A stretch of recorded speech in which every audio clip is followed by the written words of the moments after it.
Hey everybody, welcome back. James out here again, setting up at 50 yards on the bench with the KSA Varmint 722 bolt action.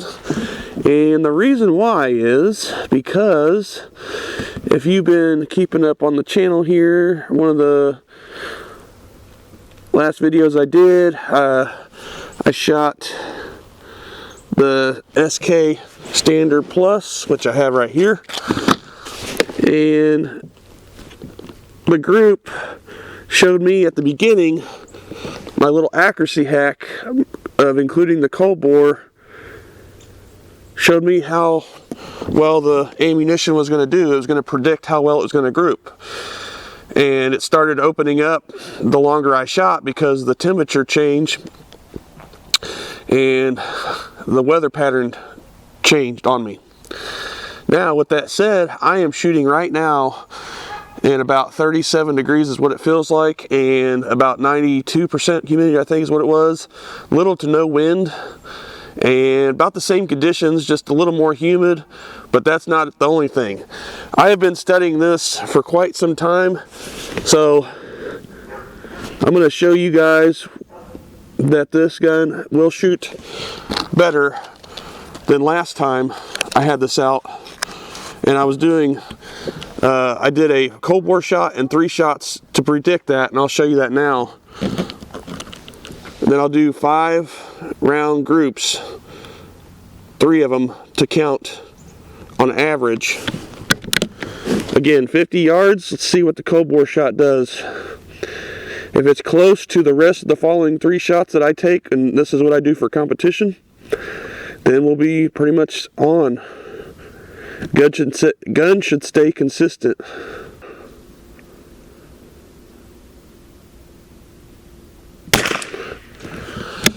Yep, that right there is a good indication, guys, that the cold bore is a prediction of what your groups will do. As you remember, the last time I did this, the cold bore shot was way outside.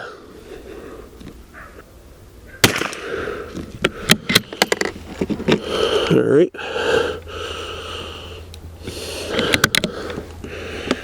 So this ammo should shoot pretty decent according to this. Oh yeah. First shots of the day, you cannot complain about that, guys. That just shows you right there that ammo is very sensitive to the conditions you're shooting in. Like I said, it's not what you shoot, it's when you shoot it. Same hole. Alright, next I'm going to do 3 5-round groups.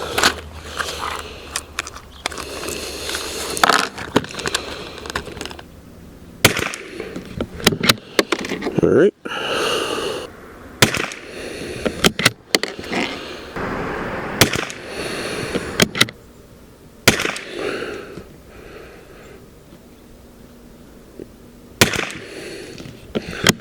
All right.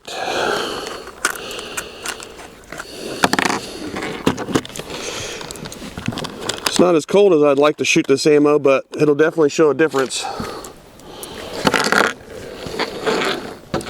And I'm aiming at the same exact spot on target as the previous video as well, so no difference there.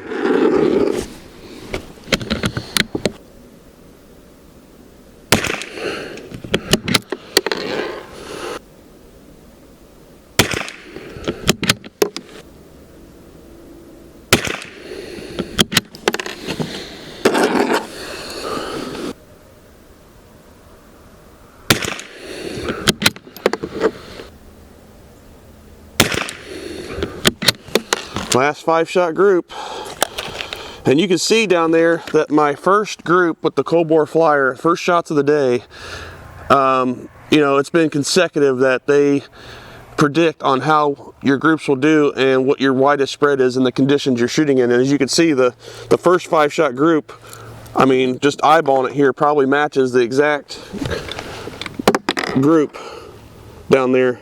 And I'll show you when I get done with this group here. I'll go get the target.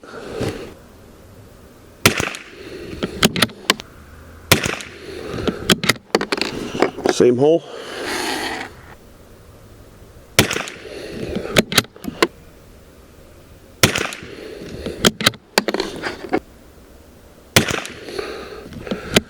All right, well, it's not bad.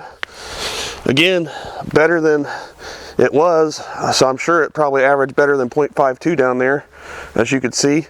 Again, the same conditions, but there is only one difference. And I'll go get the target and measure it. Be right back. Well, guys, as you can see, the first cold bore shot and the 3 shots to follow, which is my accuracy hack before I start shooting for scoreable targets, whether it's at home, you know, or competition. And then what I do is, when I shoot those 3-shot groups, I'll measure from the center of the group itself to the center of the cold bore, and that gives me 0.64. Well, that group will pop up here, and as you can see, the first shot, 0.64. Now, this is an indicator, that cold bore shot, of what one of your shots will do, or in your groups, how the widest spread it'll be in the group. Crazy, isn't it, that the cold bore shot is an indicator of what your gun will do in the conditions you're in, like the max, like the worst case scenario. And then it can tighten up, obviously, and it did, like I said, and it averaged 0.49, and it did better than last time, not much, just because it's not cold enough yet. But the reason why it did better, even though in these conditions are really identical, except one thing that makes us different than the last time I was shooting the SK the other day, and that is the stable weather condition. Not the temperature, not the humidity, none of that. It was the pressure. The pressure changed on me as well. It dropped as I was shooting the SK in the last video, and it worsened the group. The SK Standard Plus loves to be shot under 40 degrees and a really high pressure. And the pressure was a lot higher today than last time I had this out. It wasn't too much higher, but enough to make a difference. Now, when it gets even more higher, it'll show even a better group, smaller groups, like I did in my 1022s last winter. So that's another thing you might want to study upon, because if you don't know about atmospheric pressure, 10 a.m. is like the highest point of the day for the highest pressure of the day, and 4 p.m. or so is like the lowest pressure of the day during the daytime. So you can Google that and see, and what happens is, you know, that really affects things. The pressure during the daytime really affects everything, no matter what it is. And I have found out that, you know, even in the conditions that I'm shooting in, I make sure to put the barometric pressure first, because that'll affect everything and anything. And as you can see, the point of aim was here, and a point of impact was always in the lower right. So, you know, general area is where I'm going to be hitting, right here. And it was pretty accurate for what it is, for the scenario I'm shooting in. And it did affect the groups a little bit. I didn't get the super small groups, but they were more consistent. Nothing crazy going on here, and nothing huge. The cold bore shot was not way outside like it was on the other target. So anyways, guys, I thought I would share this other little interesting tip that I've found, you know, over the years of studying 22 LR. So I appreciate you guys watching. As always, definitely look out for the barometric pressure next time you're shooting. And if you're trying to get the most out of your guns, definitely try to shoot in the most steady barometric pressure system. Thanks for watching.